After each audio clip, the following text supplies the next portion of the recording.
30 till 30 we had done, no? Yeah, 30th we had done. Yeah. Are you able to see the screen? No, I can see you. Oh, is it? Yeah. Next is ye me matamidam nityam.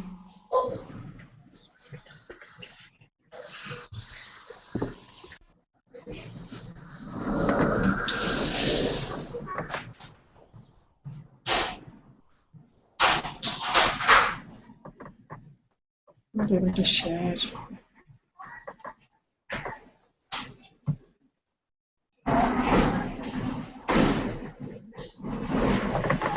I'm not getting the share option.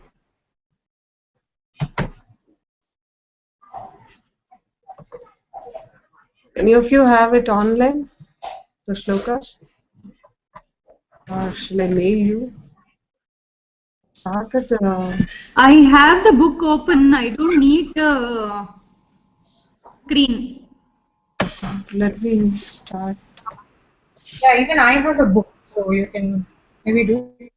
Yeah, go ahead. I know also by heart. Okay. So the last one we saw in Karma Yoga, 3rd chapter of Bhagavad Gita was Mayi sarvani karmani sanyasya chetasa nirashir nirmamo bhutva yudhyasva vigadajvaraha. So the practical advice on what is to be done. Mayi sarvani karmani samyamya. Sarvani karmani, all the actions you submit it onto me, offer it onto me. Adhyatma chetasa. So have the thoughts about the Supreme in your mind.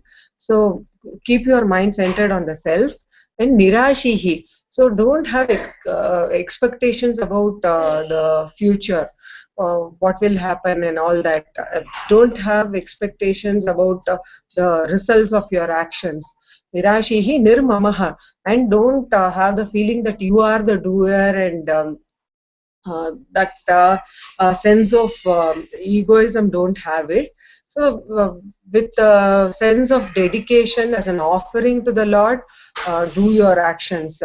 Nirashihi nirmamaha bhutva yujyasva. So here when he says fight, his meaning face all the challenges of life. Vigata jvaraha, leave the jvara, leave the fever. Here fever is all the anxiety and the worry that we have. So fear not, don't have any kind of anxiety or fear. Perform your actions without any expectations of the results and without a feeling of doership, keeping the Supreme in mind, offering all the actions onto me. So this is until this we saw. We will probably do a quick recap of the important ones also now. From exam perspective, I guess the first important one is the 6th one. So this way we would have gone through quickly, we would revise the earlier shlokas done in the last class. Karmendriyani sanyamya ya aste manasa smaran indriyarthan vimudhatma mityacharasa uchyate. Karmendriyani sanyamya. So there is a person who is controlling all the senses. All of this is starting because of the knowledge that action is going to bind man. So the lower level student also understands that, the student of Vedanta also understands that knowledge is, action is binding. So karmendriya, so a person what he thinks, okay, let me refrain from using my karmendriya. So yeah, let me refrain from all actions. So karmendriyani sanyamya ya aste manasa smaran indriyarthan. Indriyarthan aste. So he is still reveling, he is still thinking about all the indriyarthans, the objects of the objects that satisfy the sense organs. So if you are still thinking about the objects, though you are not actually enjoying them using your senses, but in your thoughts, if you are still doing that, aste manasasmaran mityacharasa uchyate. He is considered to be a fraud, a cheat. So there could be so many people wearing the ochre robe, but at the mental level, they probably wouldn't have given up all their desires. So such a thing is fraudulent activity is what Krishna is saying here. And then comes the practical instruction in shloka number 8, which is again important from the exam perspective. नियतं कुरु कर्म त्वं कर्मज्यायो ह्यकर्मणः शरीरयात्रापि च ते न प्रसिद्ध्येत कर्मणः niyatam kuru karmatvam tvam niyatam karma kuru. So whatever is ordained, do that. Whatever is your duty, carry it out. Karma jayah hi akarmanah. Akarmanah, non inaction is there. Tasmat karma jayah. Compared to akarma, not doing an action, this doing action is far better. The reason is sharira yatra api cha te na prasiddhyet akarmanah. Te akarmanah. If you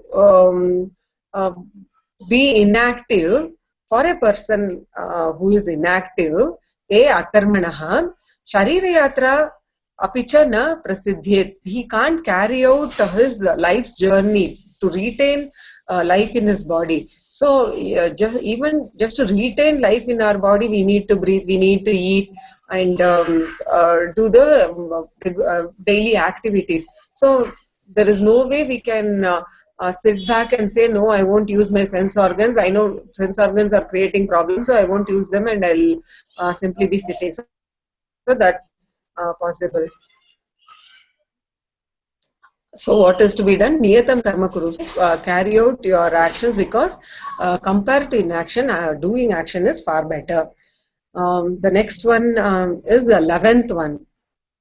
Devan bhavayata nena te deva bhavayantu vaha parasparam bhavayantaha shreyah paramavapsata. Devan bhavayata anena.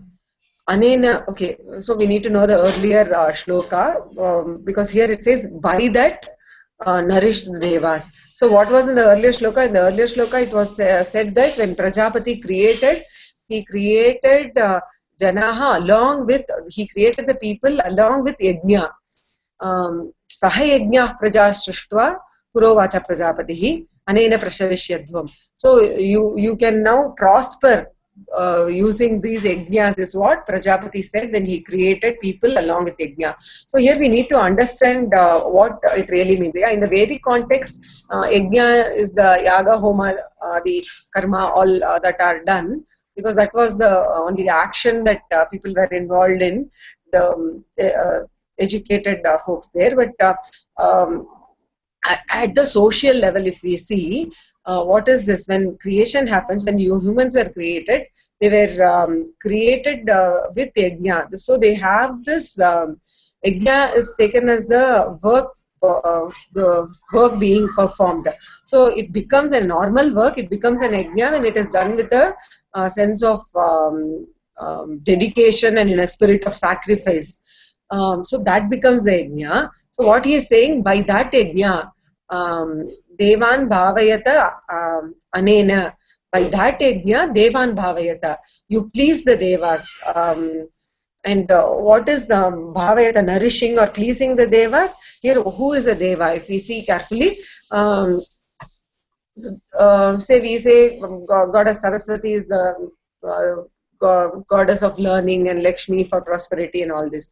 So these are all the presiding deities in different fields of activities, and when we carry out those actions, so when I pray to Saraswati and do my studies, I gain the knowledge. So these devas bless the workers in that field with the appropriate profit. So if you see what really this deva is, it is nothing but the productive potential, the potential to be productive in those specific fields.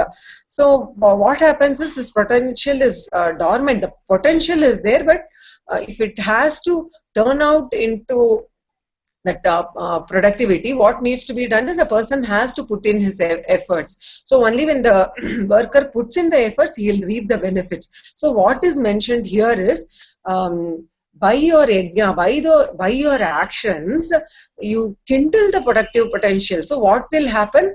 That in turn will give you all the results, all the profits you will be able to attain when you put in the appropriate action. So parasparam bhavayantah param shreyah avapsata.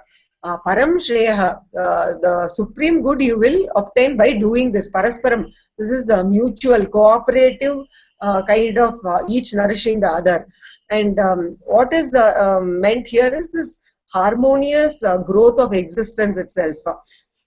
So when we take it as a society also, when a person contributes to the society and he reaps a benefit and enjoys those benefits, so there is a harmonious so that is what is meant here in saying devan bhavayata anena te devaha bhavayantu vaha. They will also in turn nourish you. Parasparam bhavayantah, by mutually nourishing each other. Shreya param shreya avapsata. You will obtain the supreme good. So that was one important one. And then the next one is about the wheel of action. Shloka number 14 and 15. Today, is it clear? The other day, I heard there were breaks in the voice. Is it okay today? Today is clear. Today it is very clear. Okay. So, 14th shloka. अन्नात् भवन्ति भूतानि पर्जन्यात् अन्न संभवः यज्ञात् भवति पर्जन्यः यज्ञः कर्म समुद्भवः कर्म ब्रह्मोद्भवं विद्धि ब्रह्माक्षर समुद्भवं तस्मात् सर्वगतं ब्रह्म नित्यं यज्ञे प्रतिष्ठितम् अन्नात् भवन्ति भूतानि. So the literal superficial meaning, if we see, from the food all the living beings are created. So every living being depends on food for its existence. Parjanyat anna sambhavaha. Due to the rain, we are able to get the food. Yajnat bhavati parjanyaha. By the performance of the yajna, it results in, only the performance of yajna results in rain. Yajnaha karma samudbhavaha. So these yajnas are born out of action. Karma brahmodbhavam viddhi. Know that this karma has evolved, has been created from Brahma. Brahma akshara samudbhavam. Brahma's udbhava is from akshara. Akshara is the imperishable supreme. From there Brahma has come. So here there are different meanings that could be taken for Brahma. One is if you take it as a creator also. So as said earlier, Brahma created, when he created the beings, he also created these yajnas. So this karma, these actions have come from the creator, and Brahma has, the creator himself has come from the imperishable supreme. And tasmat sarvagatam Brahma. Here Sarvagatam Brahma is the all-pervading Brahma. This refers to the neuter gender Brahma, the supreme reality, the supreme soul. Tasmat Sarvagatam Brahma Nityam Yajne Pratishtitam. So it is to be concluded that the Brahma resides eternally in Yajna, in these actions. So now if we see the subtle meaning that is present in these shlokas. So Bhutani, of course, refers to all the beings and the society. So the society depends on Anna. Here Anna means whatever is the benefit we reap out of the actions, the enjoyable crop of profit. So what we enjoy, those benefits, those profit, that is referred to as Anna. And Parjanyaha. Parjanyaha, if you see, the rain causes the mineral raw material to be converted to this crop. So it actually refers to the favorable conditions. Parjanya refers to the favorable conditions which convert the raw material or the effort into the enjoyable profit. And for these favorable conditions, what is required? Yajna, the dedicated activities are required. So you need to perform activity because of which you will have favorable conditions, and those will ensure that you get the enjoyable profits. So this is the wheel of action. So because of the, and again continuing it karma brahmodbhavam vidhi. So this power to act has come from the creator himself being originating from the imperishable supreme. So the link here is that when we do the actions using the power to act, which has been given by the creator, when we get into these activities which are dedicated activities done in a spirit of sacrifice, then they will turn into this conducive environment, the helpful conditions which will result in enjoyable profit. So the right attitude towards work is mentioned here, and the importance of this wheel of action for this to go on has been mentioned in the further stanzas also, that one should always ensure that this wheel of action proceeds smoothly. In that we perform certain actions and contribute to the society, and in turn we reap the benefits out of it. So that is this annad bhavanti bhutani parjanyat anna sambhavah. So for the beings, we need to enjoy the benefits. For that we need favorable conditions. How will you, simply put, for us to live, we need money. How will you get money? You need a salary. To get salary, you need to put your efforts there. So as simple as that, this is the wheel of action. So ultimately, even for you to have any kind of enjoyment, you need to be doing work, getting yourself involved in activity. And the importance of doing the activity in a sense of selfless sacrifice, and in dedicating it to the Lord is stressed here throughout in this chapter. Then the next one, important one, is shloka number 20.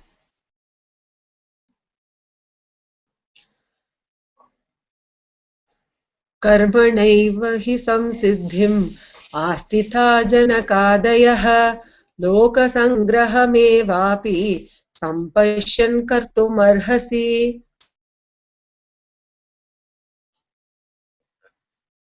कर्मणा एव संसिद्धिम् आस्थिताः जनकादयः.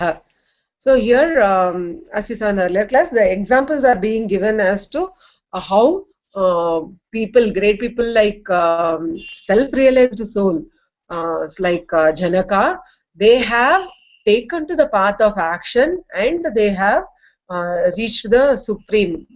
They have reached perfection by taking to the path of action itself. Karmana eva hi samsiddhim astitaha. Who all? Janakadayah. So all this Janaka and others, karmana eva, by doing action only, they have been able to attain their perfection and reach the supreme. Loka sangrahame vapi sampashyan, considering loka sangraha, the welfare of the world. So if not for any other reason, considering the welfare of the world, for the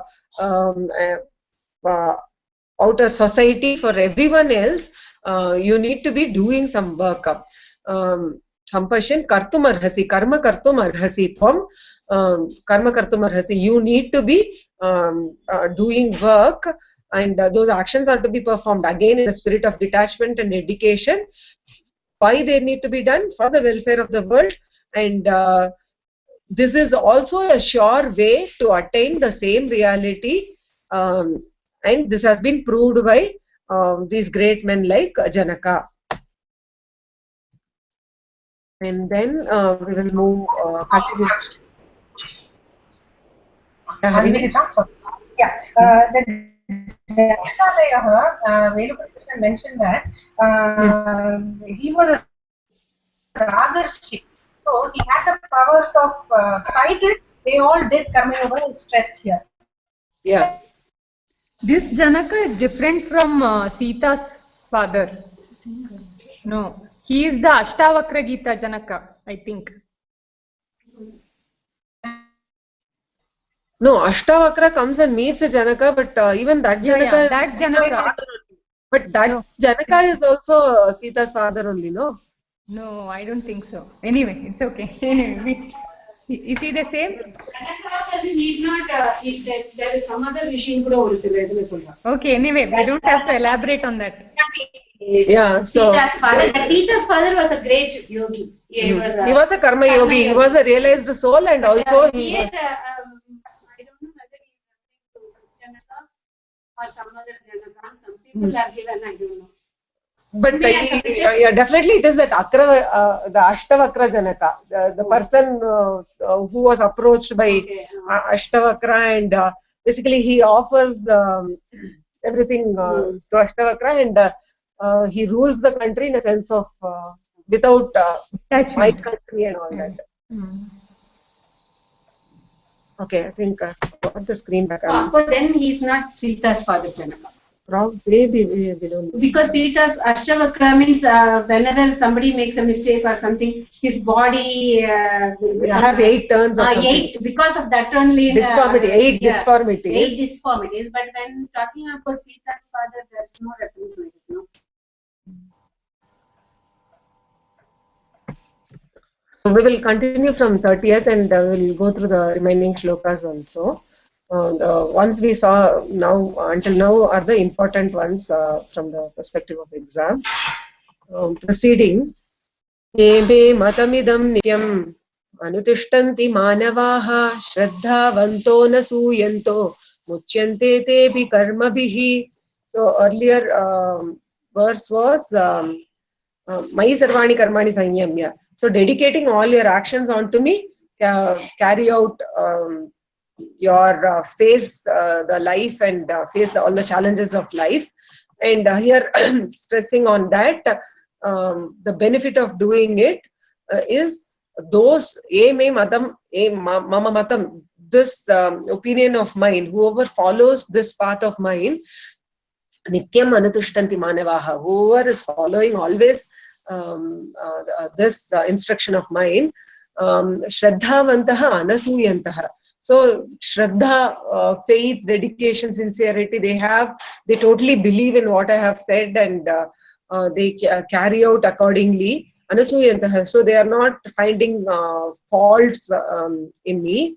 Muchyante tebi karmabhihi, karmabhihi te muchyante. So they are freed from karma. So earlier the basic rule was karma is binding. When you do actions, you are bound by it. Whatever is the phala, whether it is good or bad, you will be impacted by it, is the general principle. But by doing it in this way that I have told you, offering it on to me, though you do action, though the people do their actions, they will still be freed from those actions.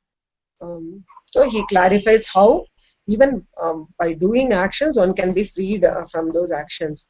Etve tadabhyasuyanto nanutishtanti me matam sarvajnana vimudhanstam viddhinashtana chetasaha tu etad abhyasuyantaha. So those people who don't believe in this, they are angry and they are jealous about the speaking of mine, and na anutishtanti, they don't follow this teaching. Sarvajnana vimudan. So they are foolish and they don't know sarvajnana, they don't have complete knowledge.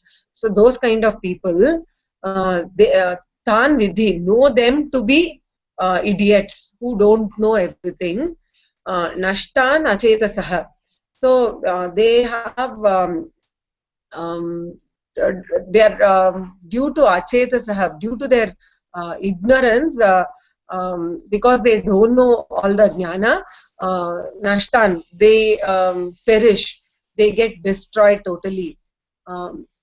So the benefits of following, if you follow it, you are freed from karma. But if you don't follow it, you become an idiot and you will be destroying yourself, you will get destroyed. Sadrisham cheshtate swasyaha prakritirjnanavaanapi prakritim yanti bhutani nigraha kim karishyati. Sadrisham cheshtate swasyaha. So, swasyaha, every person has a natural inclination towards certain things. And prakritehe jnanavanapi. So, even if be a self-realized soul, there are certain basic instincts based on the earlier vasanas. They have a way of thinking, their pattern of thinking and their inclinations are towards certain things. Prakritim yanti bhutani. They just go by that. Every human being follows its natural instinct. Nigraha kim karishyati. By simply controlling them, by simply restraining, you wouldn't be able to prevent a person from following his natural instincts, is what is being said here. So further he says, indriyasyendriyasyarte ragadvesho vyavastitau tayornavashamagachet tauhyasya paripantino. Indriyasya indriyasyarte. So all the indriya senses and their sense objects, indriyasyartah Vyavastito, that is where ragadvesha, all this sense of liking and disliking, where does it reside? It resides in the senses and the sense objects. So I like this, I like to watch certain things, I do not like to watch certain things. So these are residing in the specific sense objects and those senses. Tayorna vasham agachet. Don't come under their influence. Tauhi asya paripantino. These two, this ragadvesha, these two are your paripantino. These are your obstructions. These prevent you from going further, from freeing yourself. So this raga and dvesha, which resides in the senses and the sense objects, don't come under their influence. Know them to be the obstructions for your growth. Shreyan swadharmo vigunaha paradharmat swanushtitat swadharme nidhanam shreyah paradharmo bhayavaha. So here this shloka is again last one important from the exam perspective, apart from the ones we saw earlier today. This is another important one. Shreyan swadharmo vigunaha. So even if it is devoid of all greatness and qualities, special qualities, swadharmaha, your own dharma is far greater. Paradharmat, compared to another person's dharma. Swa anushtitat, even if it is carried out very nicely, rather than taking to something which is not your swadharma, even if you are able to do it very nicely, even if your swadharma is not something very great or noble or maybe rewarding, you should still stick to your swadharma. We will have to see in detail what is this swadharma really means. Swadharme nidanam shreyaha paradharmaha bhayavaha. It is always good to remain in your own dharma, and paradharma, the other person's duty, which is not yours, is a cause of fear. It will create problems only. So now, what is this swadharma? So dharma, generally we say duty, but dharma also means the personality, that distinguishing factor which determines an individual. So here swadharma actually means the vasanas that are there in the mind. So these vasanas are the textures of thoughts, which basically determines the man's personality. So swadharma is the type of vasanas that one discovers in one's own mind. So when you act according to your own taste, which are inborn and natural, so that is a sure way to live in peace and joy. So there you will have success and satisfaction. So a person who has a natural inclination to say take up to something like photography, we as shown in that Three Idiots movie, you make him become an engineer. So that is what is probably mentioned here as Swadharma and Paradharma. So there is your vasanas, your inherent thoughts, your taste, whatever is inborn and natural to you, those they lead you to somewhere. But for say, because it is in case of Arjuna, he has learnt in his Gurukula that this path of knowledge, how people give up everything and they go to Himalayas or some forest and take to tapas and achieve greater things. Yeah, true, that is probably nobler and greater.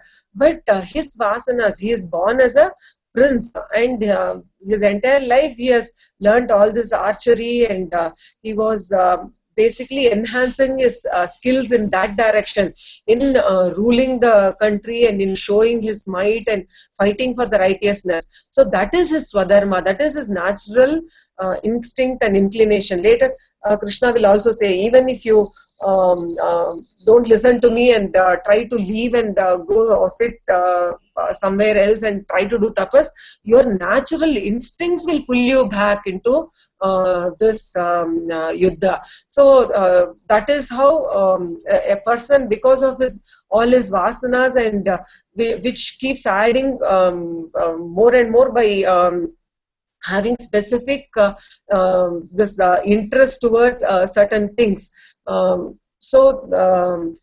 One should act according to one's own vasanas, and if you go against it and try to do something else, that is paradharma, and that will not end in success or satisfaction. That is very dangerous, is what is mentioned here. Swadharma Shreyan Swadharmaha Vigunaha Paradharmat.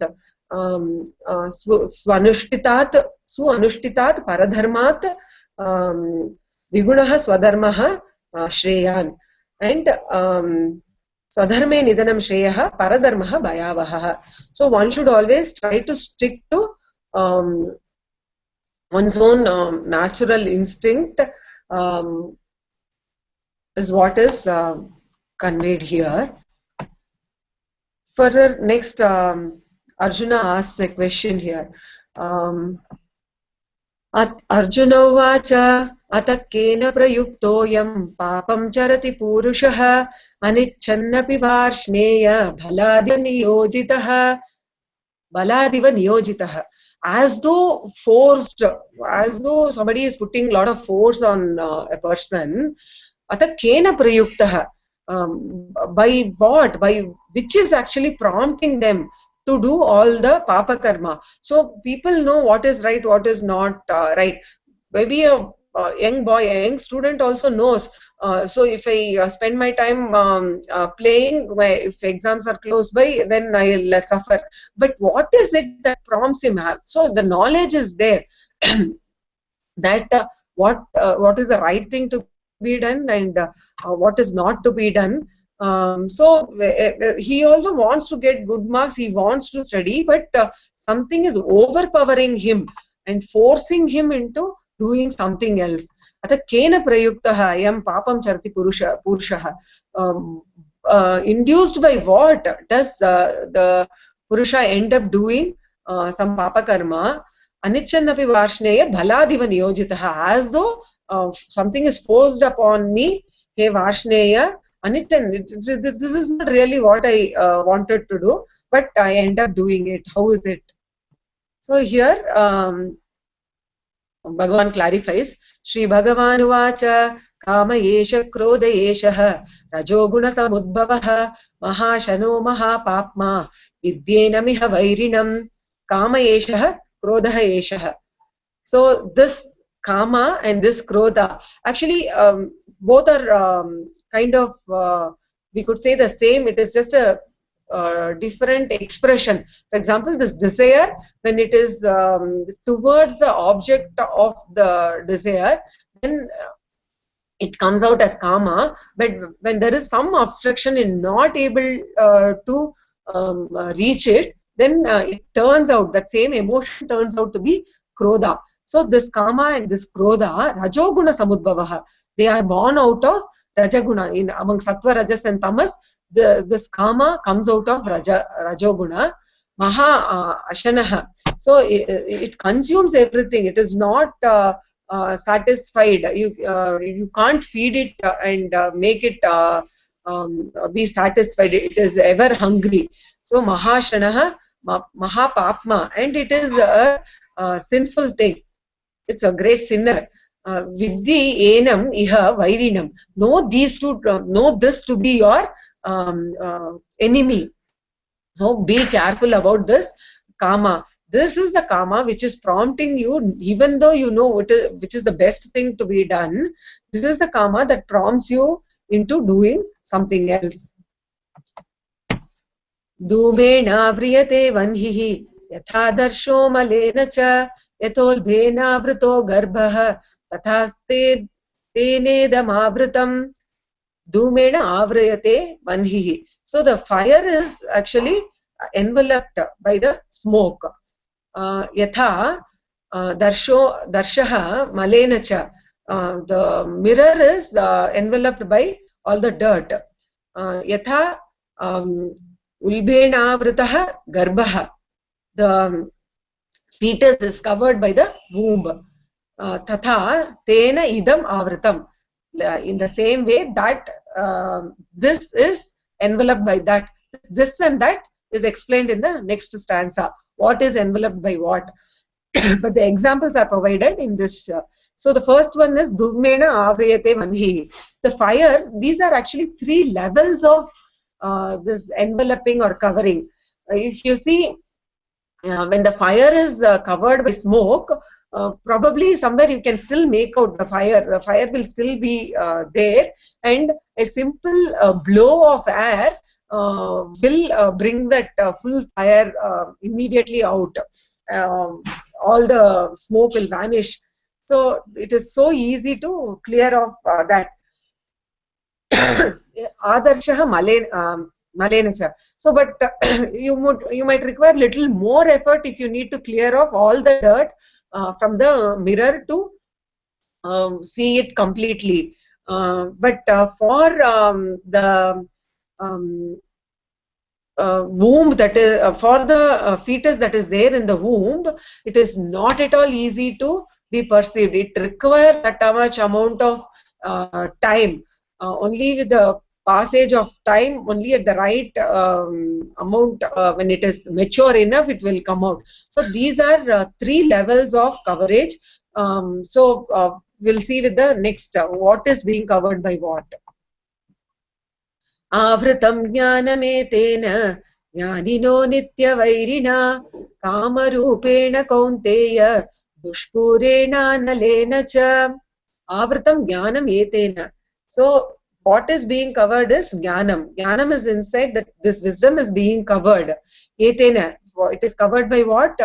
Jnanina nityavairina kamarupena kaunteya dushpurena analena cha. So by the jnanis nitya vairi, who is the eternal enemy of the jnanis, kama rupena, by this thing which is in the form of desire.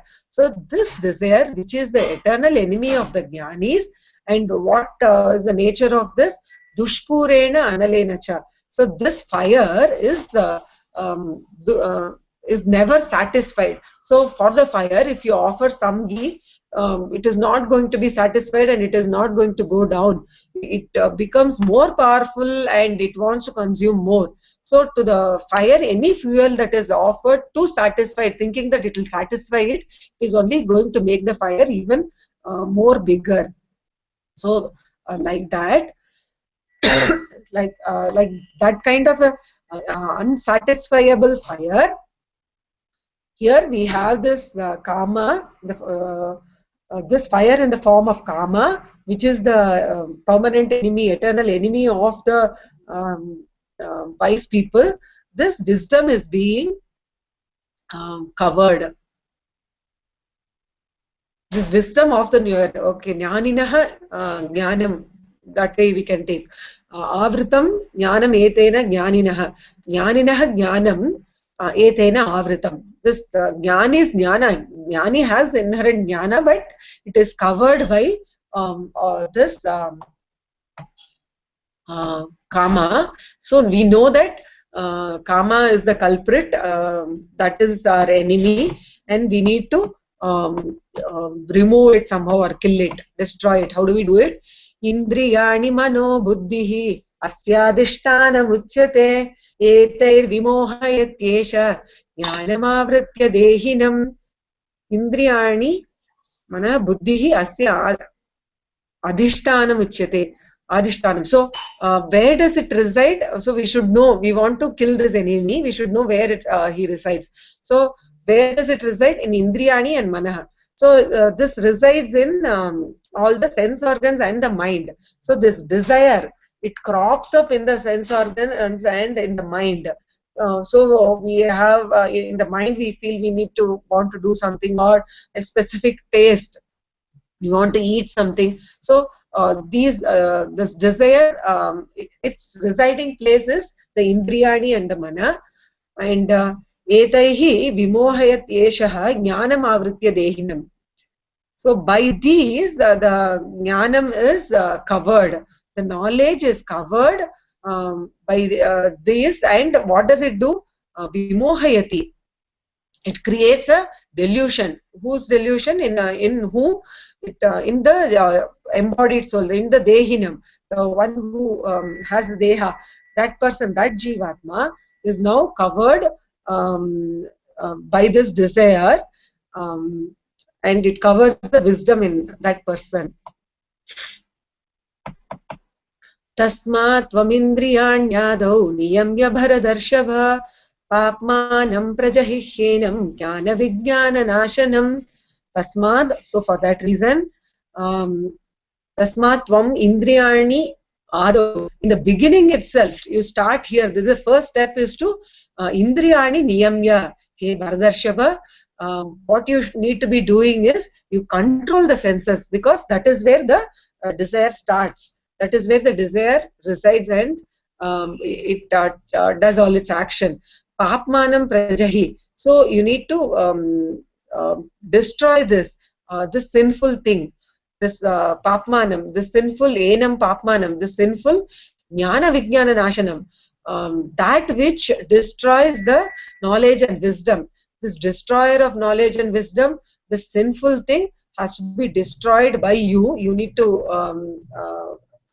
totally destroy it. How do you do it? In the beginning itself, adav indriyani niyamya. So start with controlling your senses, and that's how you can destroy this desire. Indriyani paranyahuhu indriyebhyah param manah manasastu para buddhihi yo buddhe paratastu saha. So this we have seen that it comes in the Kathopanishad also. Senses are, no doubt, they are great. Indriyani parani ahuhu. It is said that senses are great, but indriyebhyah param manah, more powerful is the more greater than the senses is the mind. Manasah tu para buddhihi. So buddhi, the intellect, is greater than the mind. Buddheha paratah tu saha. Saha here refers to the Atma. So this Atma, the Supreme Soul, is the self, is greater than the Buddhi. So here the reason for mentioning it here is, so we know that Indriyani, they are niyamya, so they are to be controlled. So how do I get to control them? That you would be able to control them by realizing that there is a there is this order, there is this hierarchy, that after all Indriyani are to be controlled by the mind. Again, if we go back to Kathopanishad, how Indriyani are related to the horses, and mind is the rein, and the driver is the intellect, owner is the Atma. So know this hierarchy, know the power.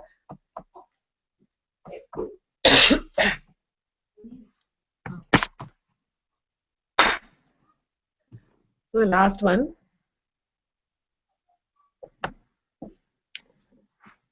Evam buddheh param bhutva संस्तभ्यात्मानमात्मना jahi shatrum mahabaho kamarupam durasadam. Evam buddhehe param bhutva. Now knowing that, knowing the greatness, the superiority of the intellect, samstabhya atmana atmanam. By using the atma itself, you control the atma. So here atma, as we have seen earlier, has different meanings. So you can take it as lower self and higher self, and how within yourself the faculties, the sense faculties, the mind and the senses, by using them, atmana, by using the mind, like here using the mind only we control the senses. So atmana atmanam, we need to sanstabhya, we need to actually control, having establish the control over ourself by using the mind. Evam buddhehe param bhutva samstabhya atmanam atmana jahi shatrum mahabaho. Hey mahabaho, jahi shatrum. Now win over the enemy.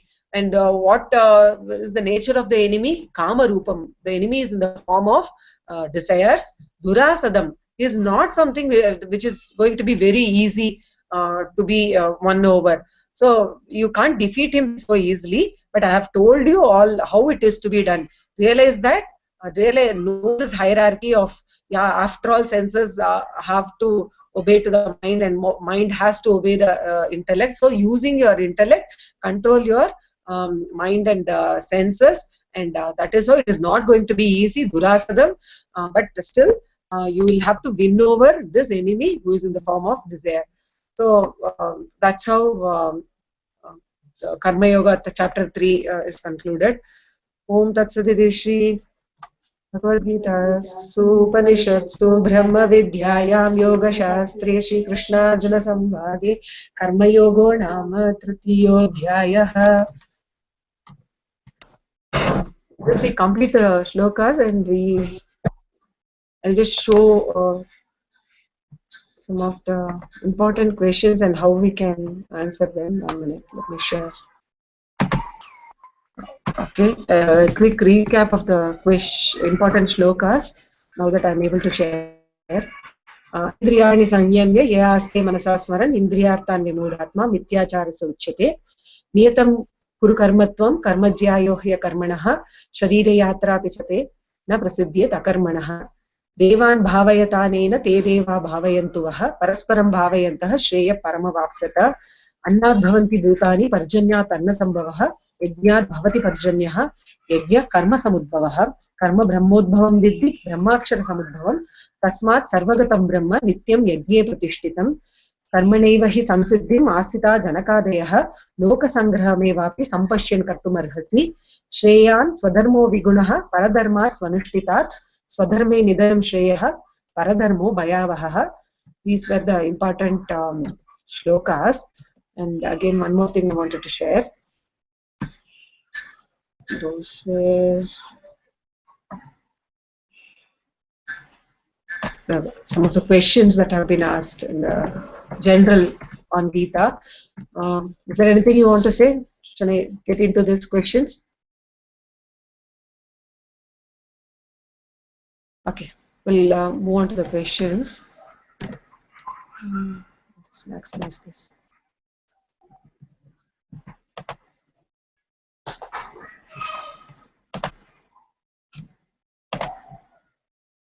So, coming to the questions, Gita Sugita Kartavya is there, and Sarva Vedamayi Gita, Tad Idam Gita Shastram Samasta Vedhartha Sangraha Bhutam. We will see these in details, and what is the importance of Bhagavad Gita as the essence of all Upanishads, the Tatparya behind the relationship between Gita and Upanishads, the place of Bhagavad Gita in Prasthanatraya, greatness of Bhagavad Gita in the Vedantic world, what is the greatness of Bhagavad Gita. So when we speak about the greatness of Bhagavad Gita in one form or the other, if we prepare to write about the greatness of Bhagavad Gita, probably one set of answer will probably hold good for all of these questions. We'll see what are the points that we could mention there. And related to Karma Yoga, these were the questions. Explain Karma Yoga and the difference, Vailakshanya between Karma Yoga and Karma, and the speciality of Karma Sannyasa in Bhagavad Gita, and the aptness of naming the chapter as Karma Yoga. So for this, if we can understand what is Karma, what is Yoga, and what is Karma Yoga, probably we'll be able to answer these questions. Now getting into the Mahatvam, Gita Mahatvam itself, what we could mention there is Bhagavad Gita. Of course, it's the most popular religious and philosophical poem in our Sanskrit literature, and it occurs in the Bhishma Parva of Mahabharata, and Mahabharata itself is considered as Panchamo Vedaha. And the literal meaning is the song by Bhagavan, is the meaning of Bhagavad Gita, and it comprises of the advice given by Lord Krishna to Arjuna around over 5,000 years back in the Kurukshetra battlefield. Now, there were many questions relating Vedas and Upanishads and how Gita contains that. Even if we can quote all those, I think for any of those questions, we'll be able to write the answers for that. Mahabharata says, Sarva Shastramayi Gita. So, means that the Gita comprises of all the scriptures. So this is a greatness of Gita, that it contains in itself all the Shastras. And so what is covered in the Gita? The science of understanding God is the subject in Gita, and that is a subject matter for all the Vedas, and it is the same theme for the Upanishads also. So in that way, this relationship between Gita and the Vedas and the Upanishads, they all relate to understanding God or the self. So that is how we say that Gita has the essence. And again, for Gita Mahatmya, we can quote a few verses there. Gita Sugita Kartavya Kim Anyaihi Shastra Vistaraihi Ya Swayam Padma Nabhasya Mukha Padmat Vinishruta. So Gita Sugita Kartavya. This Gita has to be learnt nicely. Gita, right, which is Sugita, then the melodious Gita has to be learnt, has to kartavya, it has to be studied. And Kim Anyaihi Shastra Vistaraihi. What is the use of all other elaborate Shastras? So it says that it is enough just to know the Gita and ignore all the other Shastras.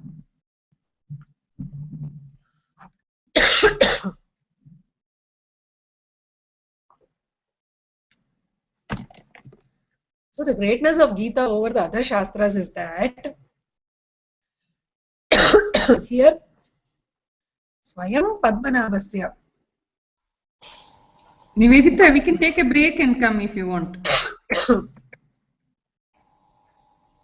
Yeah, 1 minute. Or if one of you can explain it.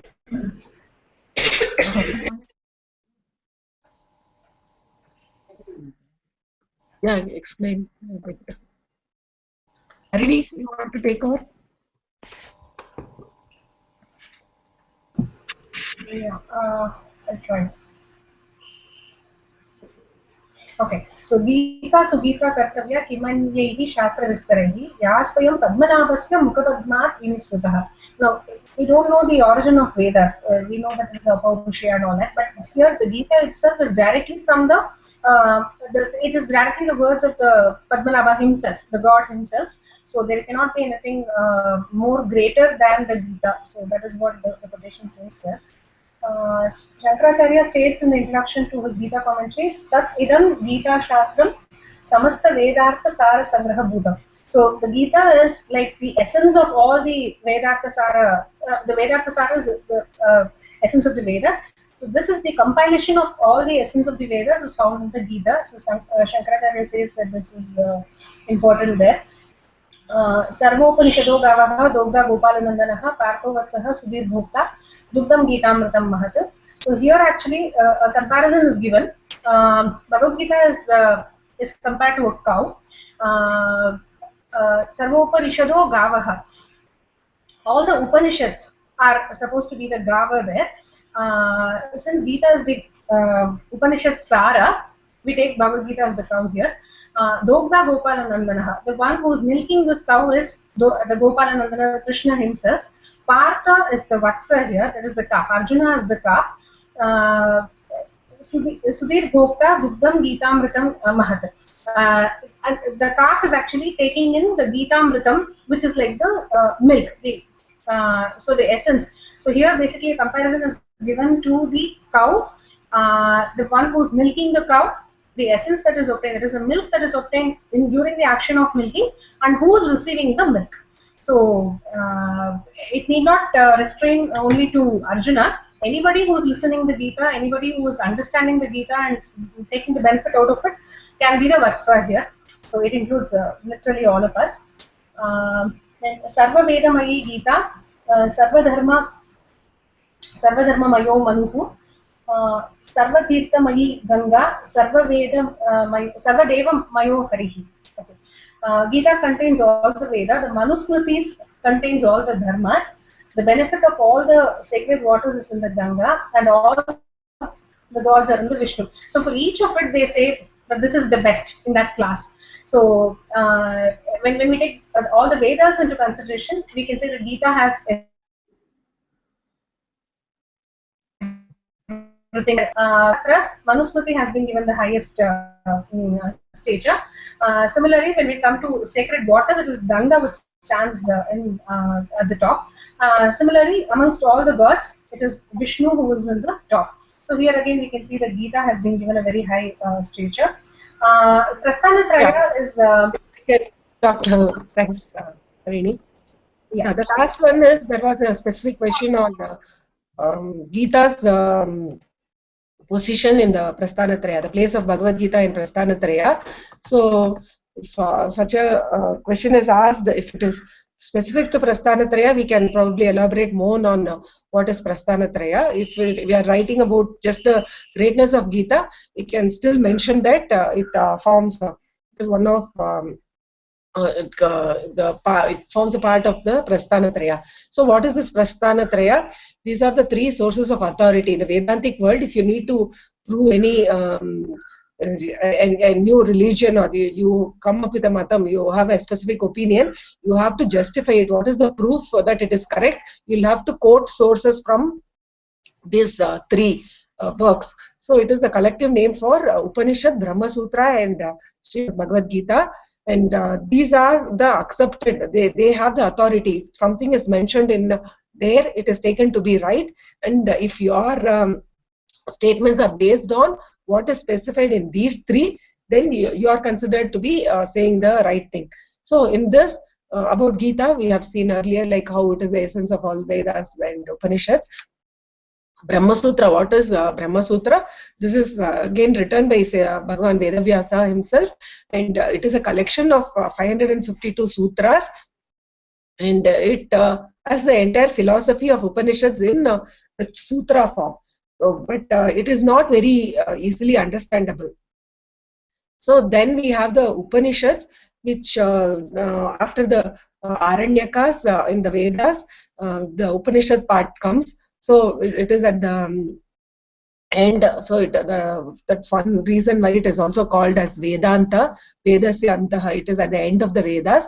So that is the Upanishad. They basically contain the essence of the Vedic teachings. For every Veda, the essence is again put in probably a little more understandable format. So like we saw in Kathopanishad, the conversation between Nachiketa and Yama. So they have tried to make it a little more easier and interesting, and it is put here. They are the basically foundation for whatever later philosophies and religions that have come in India. These are the basis, the Prasthanatraya. So here for this Upanishad, Veda and Upanishad, there are some kind of restriction as to who can learn it and understand it because of its complexity also. The advantage of Bhagavad Gita is it is the simplest of them all. Though it is there in the Prasthanatraya, it is the easiest of them. And on specifically the greatness of the Bhagavad Gita, we can say this. This Gita Mahatmyam itself, there are a set of shlokas which glorify the Gita. It is like beyond description how to glorify this Gita. It has the essence of the four Vedas, and yet it is so simple. And the way the Sanskrit actual text is very simple, but what happens there is, on one hand it is simple to understand, but on the other hand the meaning is so profound. So even if you keep reading it again and again, new meanings we will come to understand. So based on the maturity of the reader, the same words will convey more deeper thoughts. So that is the reason why Gita always remains eternally new. And next is the Gita Ashreya Aham Tishtami Gita Me so Uttamam Graham. So in Varaha Purana, Vishnu himself says that I'm taking shelter in Gita, and Gita is my abode, and I carry out all the actions of managing the world.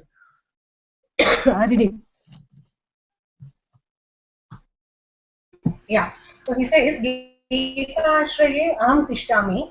I reside in the Gita. Gita me cha uttamam griham. That is my abode. Gita Jnanam upashritya trim lokan palayan mamam. I mean, I take precedence in the Gita. I mean, I take strength from the wisdom that has been mentioned in the Gita, and thereby I am able to three lokan palayan mamam. I maintain the three worlds. Yeah. So the Lord Himself says that He has made the Gita His abode and maintains the three worlds on the strength of the wisdom contained in the Gita. Okay. The Bhagavad Gita also has lessons for the young and the old of any caste, creed, and religion, and teaches the technique of perfect living for all times. That's what Gita is not mentioned for Hindus or any particular religion. It is not for that. It is the general preaching of the God. So it can apply to anybody, irrespective of age, caste, creed, gender. So anybody can take benefit from the Gita. Yeah, and the greatness is the time also. So it's not that it was written for Vedic times and it talks about only the activities there, but we are able to relate whatever is mentioned there to our present times, and know how we need to act in this current times, how we need to be carrying out our action. So that kind of a knowledge which applies to all times is present here. And these days we see that they are taking more and more of even management principles. You might have heard our IAM Dean Mahadevan sir speak about the management aspects that are present in Gita. So that way, even for current corporate management or managing one's own self, all that they are taking lessons from the Gita. So that we could mention as the greatness of Gita. And contents as it is, what does Gita contain? If you see, it contains the teachings, and it is on religion, philosophy, and ethics, how we need to conduct ourselves. So the art and science of how we need to live efficiently, effectively, and our attitude towards life, how we need to approach life and carry out our actions, which results in the welfare of the entire society, our own good and the welfare of the society. And contents wise, it has 18 chapters. It is split into three parts, with each having 6 chapters. The first could be considered to be focusing on karma, being called Karma Shatakam, and it talks about how we would have to we can attain liberation through action itself, by renouncing the karma phala, how karma is a path to liberation. The next 6 is considered as Bhakti Shatakam. Actually, there might be people who might interpret these 6, especially the last 3, a little differently, but overall it is this way. The mid 6 chapters are focusing on bhakti, how the love for God itself could be a way for liberation, and the last one is Jnana Shatakam, about knowledge being a way for liberation.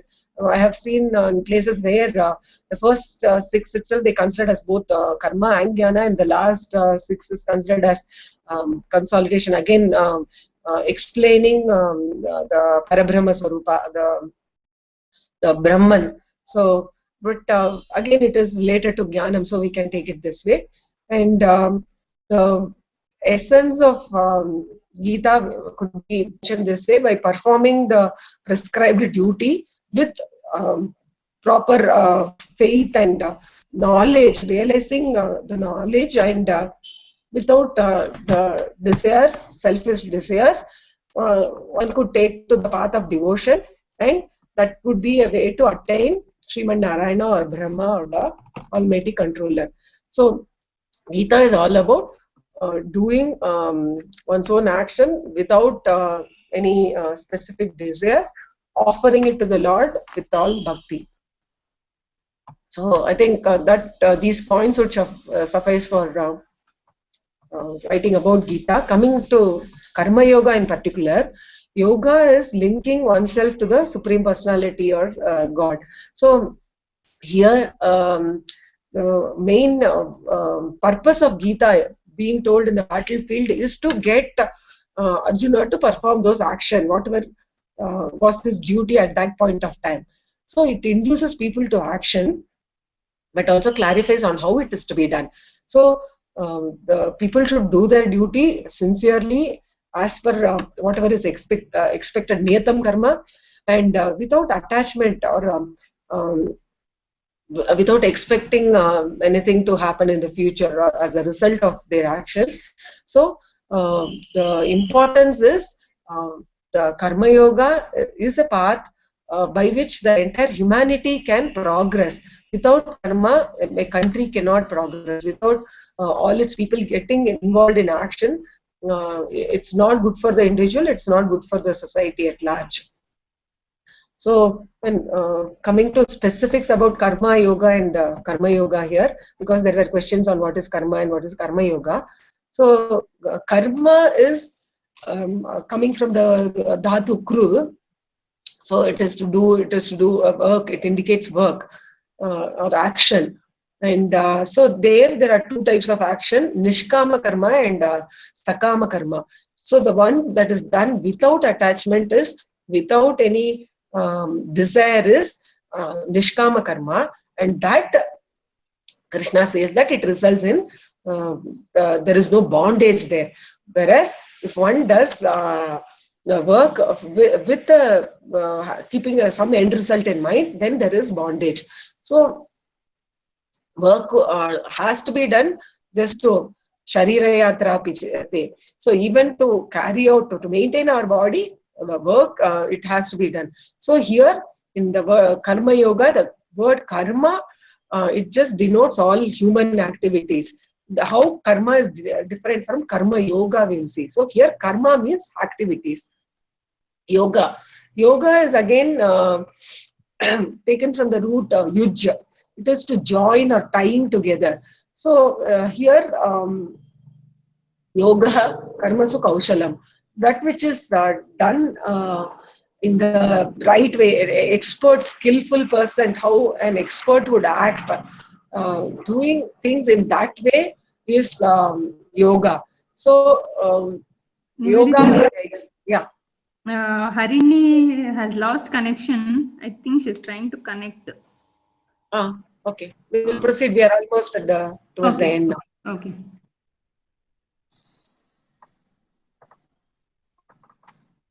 So yoga karmasu kaushalam.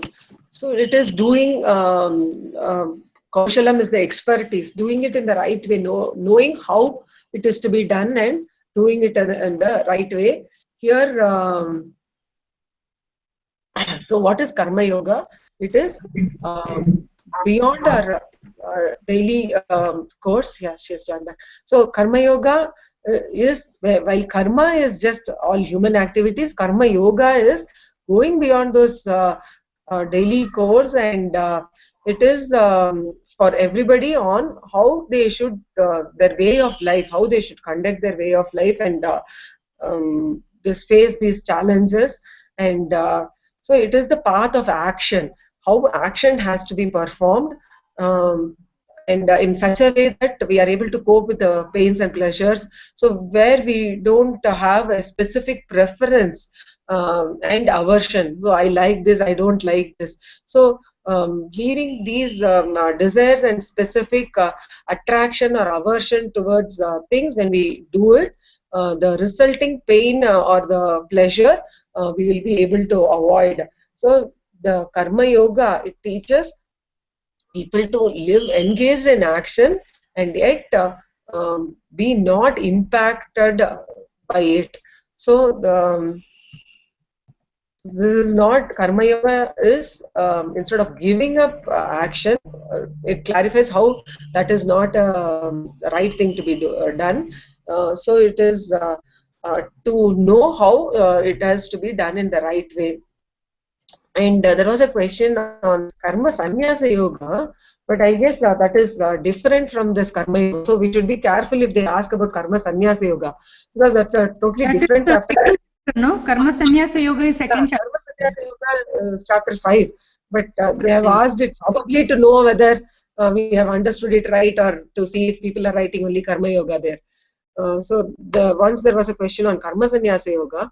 So in chapter 5, this is how Arjuna starts.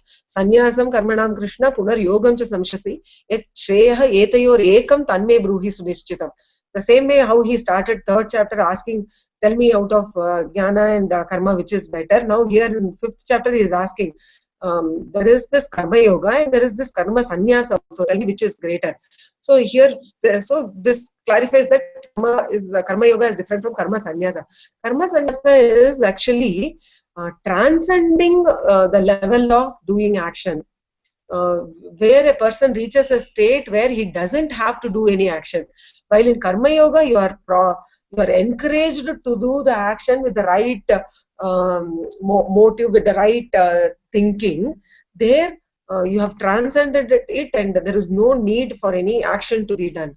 So, like the example of you want to relax in your house, but you need to do the action of moving yourself from your office to go to the house and then relax. So while this Karma Yoga is the act of leaving your office and reaching your house, this Karma Sannyasa is probably transcending. Yeah, you have done whatever is the action that is required, and there is no need for any action to be done anymore. So ultimately the both result in the same state of liberation. But here this sannyasa is where you neither have that yogarata or bhagavata. There is no specific aversion or association or interest to any specific action. So I don't like to, I would want to do this. So for him it doesn't matter. Parts of which have been explained in third chapter itself. For him, there is nothing like Krishna himself talking about himself. There is nothing that is required to be obtained that he doesn't have. So that way they have crossed everything, and for them we have seen some self-realized soul who probably even my own Guru Yogi Ram Sat Madhve hardly took bath also. So they have transcended the level of activity.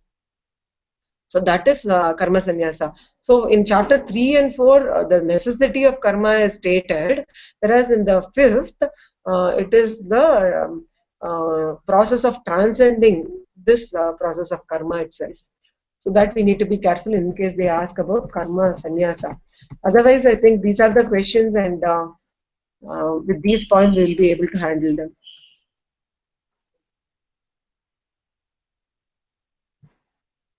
Okay, Divya? Yeah. Anything you can add? Yeah, Bhagavad Gita, it was very nice. We just have to refer to this again before. Do we have one or two chapters? Huh? We Only have one. four Third chapters? chapter. Only third Yeah, chapter. only one chapter to one book only.